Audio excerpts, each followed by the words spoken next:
ఉంటుంది.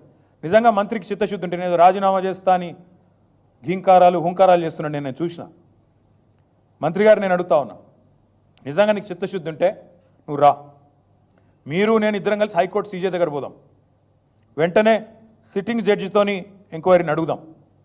Sitting judge గారు కనుక ఇందులో ఏం జరగలేదు మొత్తం పెట్టండి, ఫైల్స్ ఆయన ముంగట గతము ఇప్పుడు మొత్తం పెట్టండి, తప్పులేం జరగలేదు అని ఒకవేళ వారు తీర్పునిస్తే ఆయన రాజీనామా అన్నాడు కదా, రాజీనామా కాదు, నేను రాజకీయ సన్యాసం చేస్తా.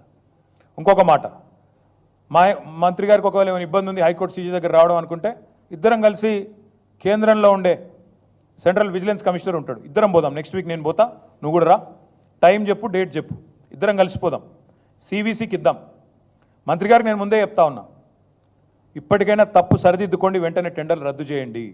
జరిగింది తప్పు, ముఖ్యమంత్రి కూడా నేను చెప్తా ఉన్నా, జరిగింది తప్పు 100%. ఇది ముమ్మాటికి నీకు